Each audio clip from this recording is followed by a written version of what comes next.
Ya lo decíamos en nuestro primer episodio. Aprender a leer y a escribir es una habilidad esencial para comunicarnos, informarnos y aprender constantemente. Y en la región centroamericana y del Caribe, aprender a leer y a escribir debería ser un momento divertido para todos. Grandes recuerdos tenemos de este momento tan importante para nuestras vidas, ¿verdad? Sin embargo, hay una verdad muy triste. Y es que nuestras compañeras de viaje, la lectura y la escritura han generado violencia en el interior de los hogares y las escuelas. Así es. Como lo dice el nombre de nuestro episodio, La letra con sangre entra, esta ha sido la filosofía y el método para enseñar desde hace mucho en la región. Uy, de historias a historias. Bienvenidos y bienvenidas a LAC Reads en voz alta. Sí, yo estudié en los años 70. Y sí recuerdo que cuando no llevamos las tareas, nos sacaban al corredor o nos ponían en el sol con las manos arriba. Teníamos una hora de recreo, nos lo decían, entonces a veces nos quedábamos. Y ahí estaba la maestra viendo cuando entraban todos y que nos quedábamos de último ahí.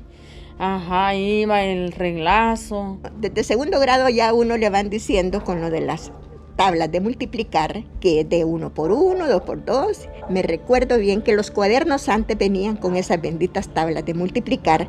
Si no la llevábamos aprendida, porque era de que aprendida, si no la llevábamos, nos agarraban los dedos, los 4 dedos, nos doblaban un tantito, ¿verdad? Doblándola así, los dedos, y con la reglita que ella tenía, nos daba en esto de la mano, ¿verdad? Nos doblaba así, nos agarraba y allí nos daba el reglazo.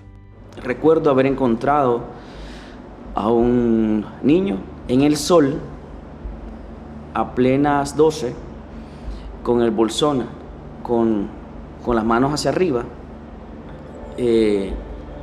pequeño, como del tercero o segundo grado, solamente porque a la docente le habían botado el café.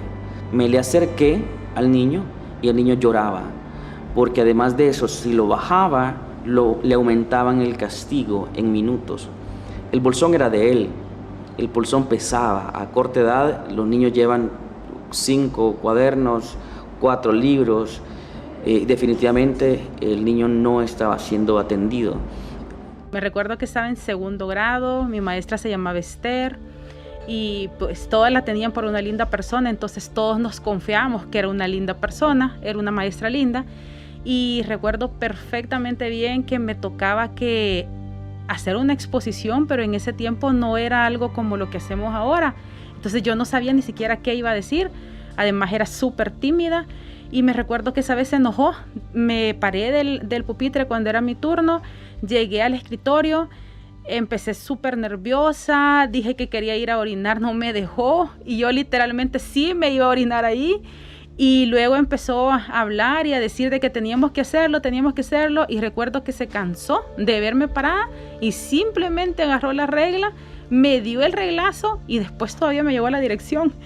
Y me recuerdo súper bien eso porque fue un viernes y mi abuelita se enojó y iba a ir a reclamar el día lunes. Y ya el fin de semana, pues yo lo pasé toda trágica porque había sido una vergüenza en mi vida y no quería regresar a clases el lunes.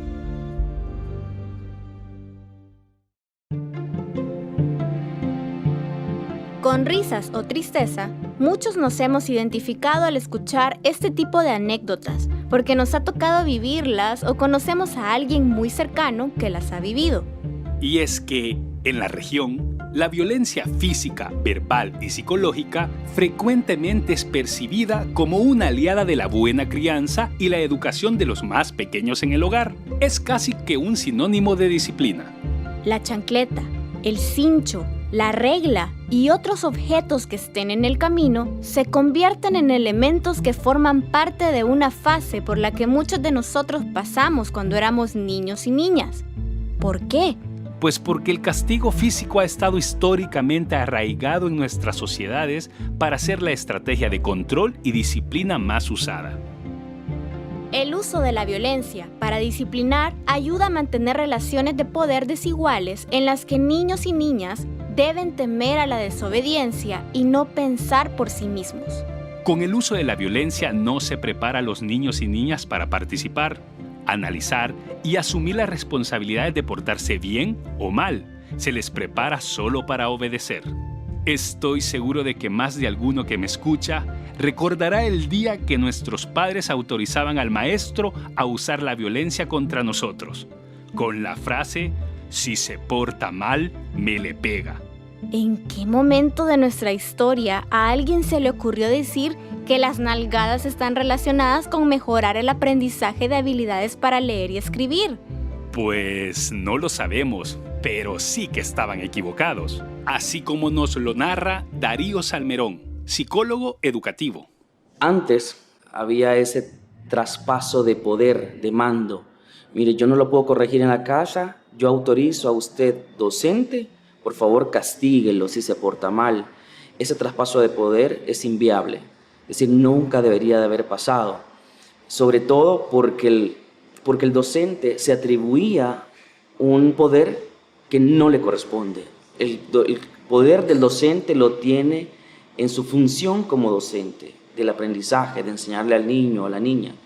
Y el poder que tiene el papá y la mamá dentro de su escuela es educar con valores, con principios, con límites, que por supuesto, a falta de límites en un centro, en una casa, a falta de límites adentro de la casa, es falta de límites dentro de la escuela.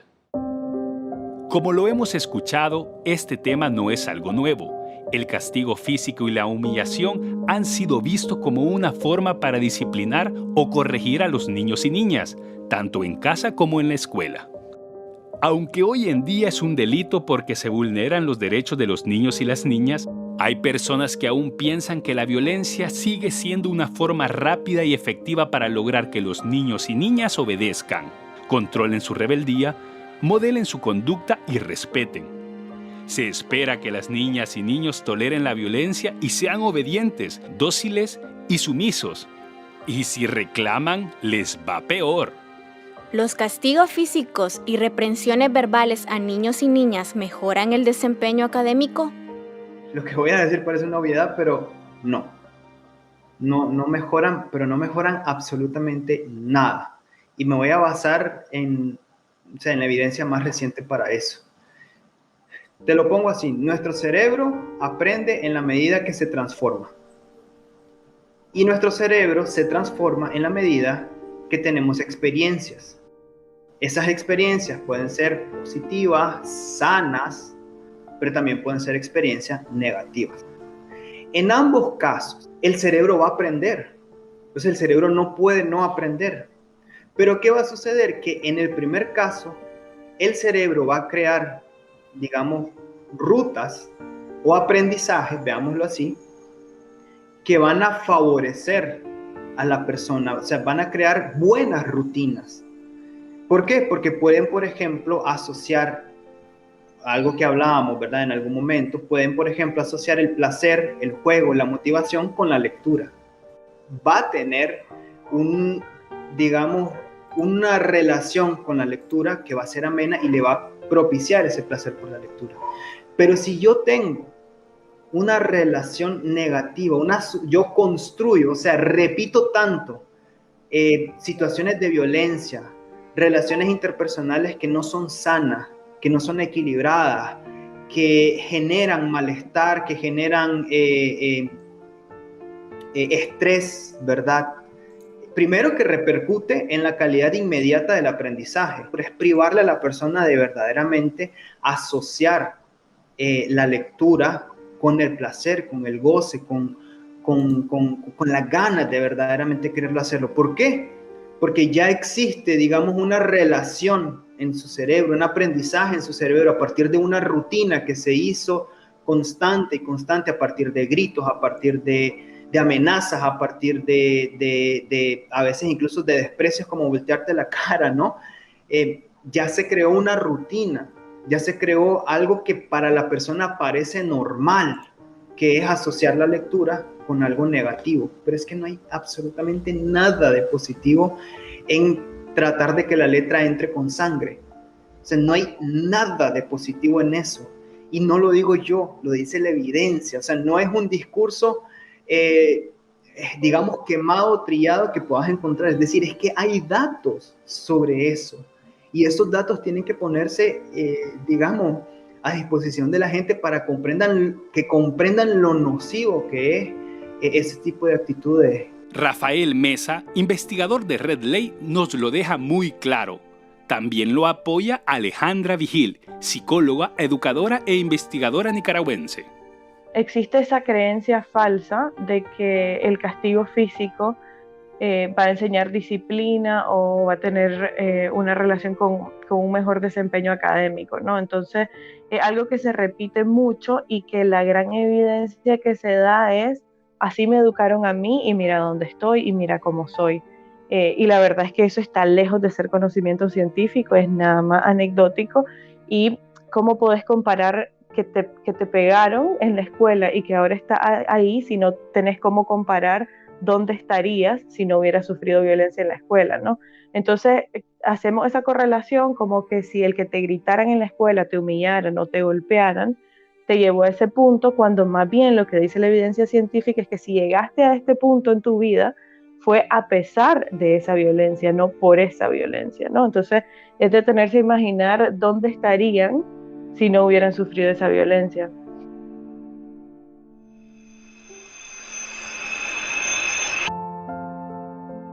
Creo que en el 2021 lo tenemos todos muy claro. El castigo corporal y las reprensiones verbales humillantes no son parte de la enseñanza ni de leer, ni de escribir, ni de nada. Pero ¿a qué se debe que aún la chancla siga siendo la herramienta más poderosa para disciplinar y enseñar a leer y escribir en la región?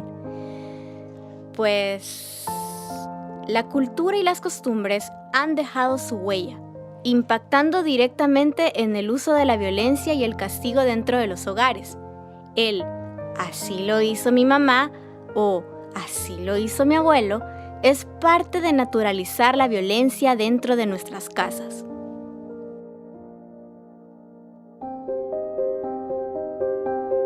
En las escuelas, algunos docentes tienen en su concepción un tipo de estudiante ideal.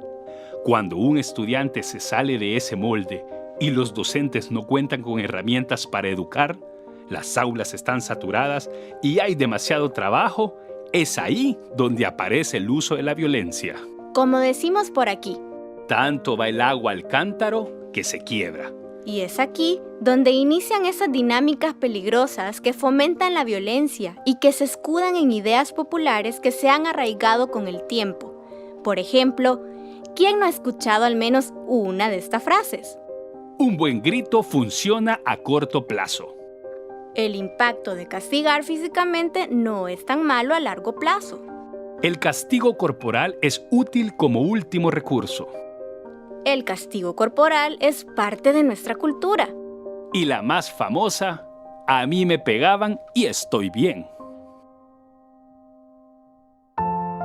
Ahora es momento de dejar atrás estos mitos e ideas. Entendámoslo así. Si en el hogar o en la escuela los gritos, golpes, insultos o humillaciones son parte del día a día, lo que se experimenta es un ambiente estresante y hostil. ¿Quién quisiera vivir en un lugar así? ¿Quién quisiera aprender en una escuela así? Nadie, ya que será un lugar lleno de muchas amenazas que nos hacen sentirnos en riesgo. Sin duda hay un impacto negativo, ¿verdad, Darío? El impacto que va a tener un niño si este es maltratado, golpeado por cualquier tipo de violencia, definitivamente es una reacción contraria a lo que queremos, en este caso el aprendizaje. Se le va a dificultar el aprendizaje incluso cuando los golpes son en las manos, en las partes íntimas o en la misma cabeza. Entonces al final lo que le tiene es miedo al aprendizaje, miedo a fallar, les crea ansiedad, a tan corta edad les crea estrés.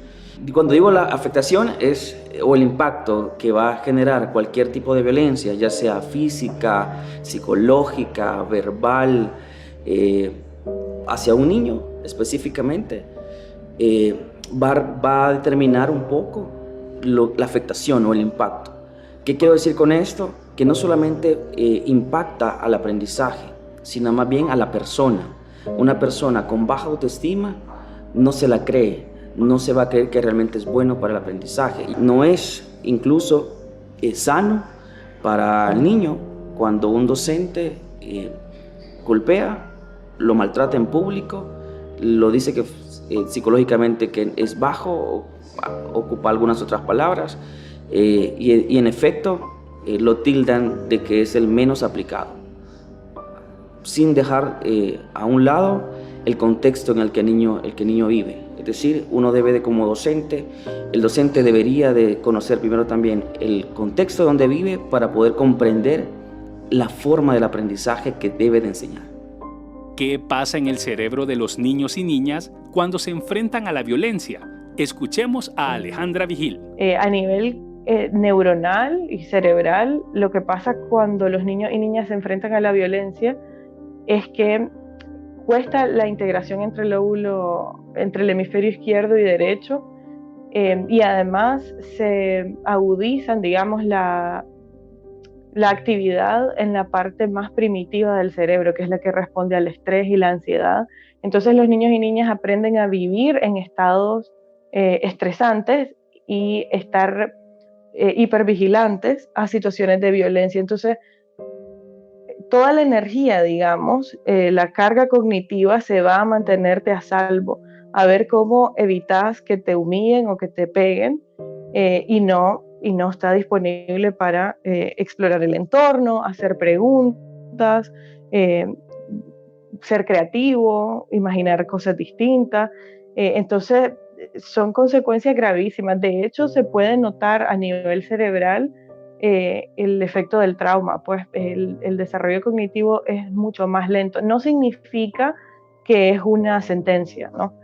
Porque al final sabemos que el cerebro es plástico, que sobre todo en la infancia hay mucha posibilidad de reparar daños, pero sí es cierto que es un problema gravísimo y que afecta todas las dimensiones del desarrollo de los niños y las niñas, sobre todo el cognitivo, pero también emocional, de comunicación, las relaciones de apego, hay más tendencia a la depresión y la ansiedad. Entonces, las consecuencias son graves en todos los aspectos. Y sobre todo, creo yo, es que esto no debería ser un tema de discusión porque no podemos presentarlo como un estilo de enseñanza o un estilo de crianza, sino que esto es un crimen. Esto atenta contra los derechos de los niños y las niñas. Adicionalmente, según la Guía para el Aumento de la Disciplina y Respeto en las Aulas de Save the Children, la evidencia nos ha demostrado que la eficacia y el impacto del castigo corporal indican todo lo contrario a lo que comúnmente se escucha. Por ejemplo, el castigo corporal tiende a fomentar la agresividad en vez de la autodisciplina.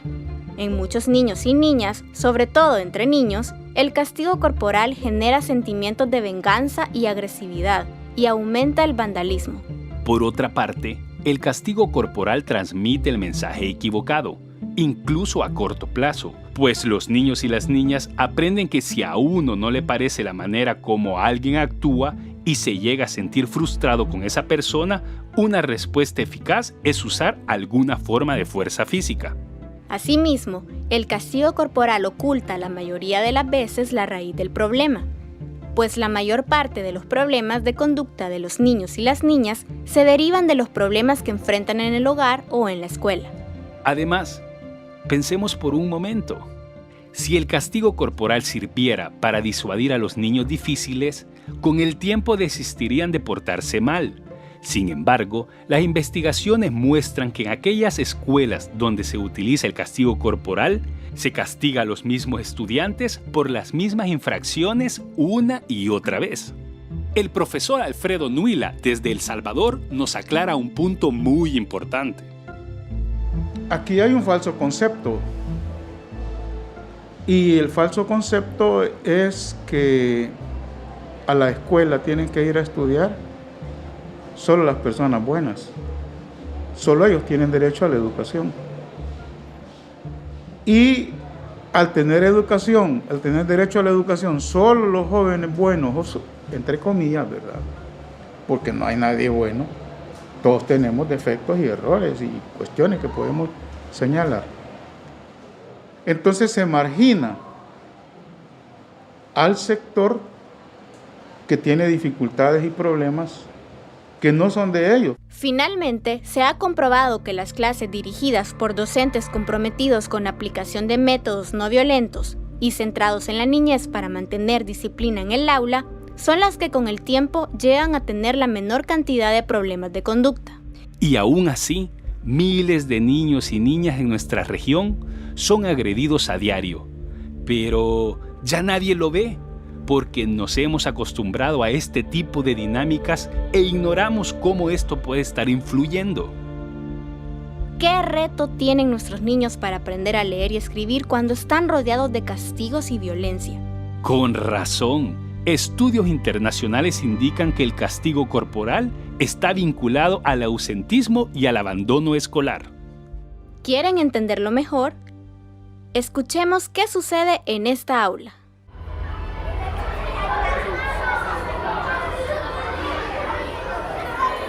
En el salón de clases, los niños y niñas están aprendiendo a escribir. Algunos están concentrados en completar la oración de las manzanas, pero el resto ha hecho del aula un concierto de gritos y risas. La maestra, cansada del desorden, decide intervenir. ¡Silencio! Se escucha desde la pizarra y acto seguido ordena a los que considera responsables que abandonen el aula. Mariana, acostumbrada a los gritos de su padre en el hogar, se le opone e inicia un intercambio de palabras que termina dejándola la oreja roja por el jalón que le ha dado la maestra. Antes de finalizar su cometido, la maestra sentencia a los presentes, ofreciendo como castigo la suspensión del receso si continúan con la misma conducta. En casa, a algunos de los amonestados les espera más: un par de marcas de cinturón en la piel y más gritos por la queja de la escuela. ¿Qué ha sucedido aquí? ¿Por qué aprender a escribir terminó de esta manera? Podemos partir de este dato. El estrés es contagioso. Alguien con estrés puede incrementar el estrés en otra persona. Por ello, quien se encarga de los niños y las niñas en el hogar o en la escuela debe ser capaz de responder adecuadamente ante un estímulo estresante. ¿Qué propició que la alumna le gritara a la maestra? Bueno, seguramente interpretó como una especie de amenaza los gritos y calificativos con los que les habían tratado. Al sentirse amenazada, gritó y enfrentó a la maestra, o dicho en otras palabras, atacó, tal y como su padre resuelve los problemas en su hogar. Sin embargo, la evidencia nos dice que los ambientes socioafectivos son fundamentales para lograr un correcto aprendizaje en la escuela y el hogar. El andamiaje para una buena práctica educativa es generar relaciones personales sanas en un ambiente socioafectivo correcto, donde la disciplina y el respeto sean enseñados con estrategias formativas y no punitivas. Entonces, ¿qué estrategias alternativas se deben utilizar para fomentar la disciplina? Encontrar la ruta para la eliminación de la violencia en las aulas y en los hogares es todo un desafío. Y aun cuando no hay caminos fáciles, Rafael Mesa nos cuenta algunas opciones. Ok, lo primero que yo diría es, como profesores y profesoras, tenemos que poner reglas, ¿verdad? Pero no las típicas reglas de que pida permiso para ir al baño. O sea, eso es por añadidura, está bien, pongámoslas de cajón, pero hablamos de reglas de cómo gestionar nuestras relaciones. Yo lo primero que diría es que hay que poner reglas y hay que hablarlas con los niños y con las niñas y hay que ver qué piensan ellos de esas reglas y además que ellos aporten a esas reglas. ¿Cómo te explico? Siempre hay que mantener las relaciones de afectividad lo más alto posible.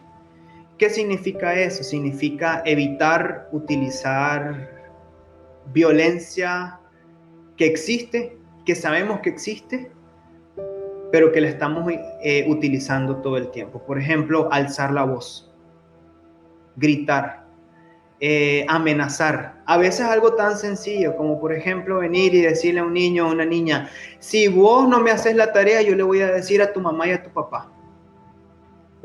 Entonces, digamos, esa es la salida más fácil, ¿verdad? Es generar una amenaza para que el niño o la niña trate de hacer la cuestión. No se trata de eso. Se trata de, ok, no quiero hacer la tarea. Mira, ¿qué te pasa? ¿Por qué no quieres hacer la tarea? ¿Y cómo puedo hacer yo? Mira lo que hago ahí. O sea, me pongo yo como parte de la persona que está implicada en este proceso, ¿no? ¿Cómo puedo hacer yo para que vos querás hacer esto? Que decime, ¿cómo te puedo ayudar? Entonces eso, digamos, es a lo que me refiero cuando digo, o sea, generar buenas relaciones sanas, comprometidas, en donde verdaderamente la persona sienta, ¿no?, que está siendo apoyada por su docente. Una tercera recomendación que yo haría es mantener una comunicación constante con las familias. Hay que involucrar a los padres, a las madres, y cualquier conducta que sintamos que se salga de los patrones de unas relaciones sanas en el aula de clase, yo creo que es importante reportarla, y creo que es importante hablar con las familias y que también eso se aborde desde el aula de clase. Profesores, profesoras, yo sé que somos humanos, pasamos por momentos buenos, pasamos por momentos malos. En los últimos años reconozco que hemos pasado por más momentos malos que buenos, pero vean, es decir, estamos ejerciendo la mejor profesión del mundo y tenemos que amar lo que hacemos. Y a estas recomendaciones de Rafael queremos agregar algunas más. No nos etiquetes. Está bien que los niños lloren y que las niñas se enojen. Avísanos de cambios siempre que te sea posible. Si nos estamos portando mal, es normal.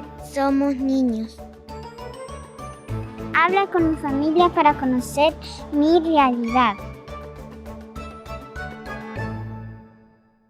Como hemos visto, se pueden pensar en alternativas al castigo corporal para que los niños y niñas mejoren su conducta y enfoquen su atención en los procesos de enseñanza y aprendizaje. Estas alternativas son clave para construir ambientes que faciliten el aprendizaje. En voz de Aida Herrera, psicóloga social y educativa, nos gustaría compartir también algunas recomendaciones para enseñar a leer y a escribir en un ambiente afectuoso fuera y dentro de la escuela. Es importante que el proceso de leer y escribir se dé en un ambiente afectuoso dentro y fuera de la escuela. ¿Qué pueden hacer los docentes y los padres de familia para generar ese ambiente? Bueno, primero, no imponer la lectura, sino estimular la lectura. Además, es importante que vean la lectura como algo interesante y entretenido, usando juegos, versos, adivinanzas y trabalenguas. Es importante programar tiempos de lectura paulatina, iniciar con 20 minutos diarios hasta establecer una rutina.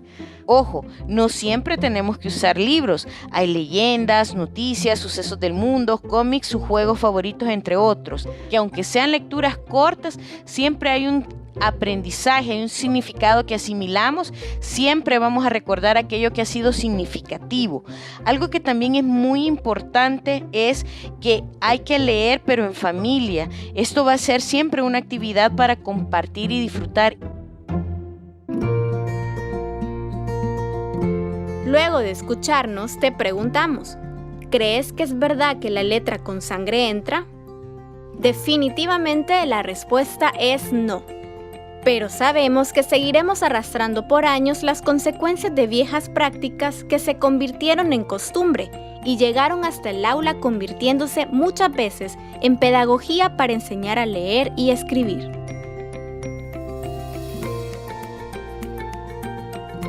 Y entonces, ¿cuál es el camino? Cambiar. Sería la propuesta más lógica. Cambiar la manera en que enseñamos y disciplinamos a los niños y niñas. Y es que para aprender es necesario que nos sintamos cómodos con el ambiente donde se nos enseña. Aprender debe ser una experiencia motivadora y retadora que nos permita avanzar cada día a la siguiente lección. Maestros y maestras, ustedes son los agentes de cambio que la región necesita.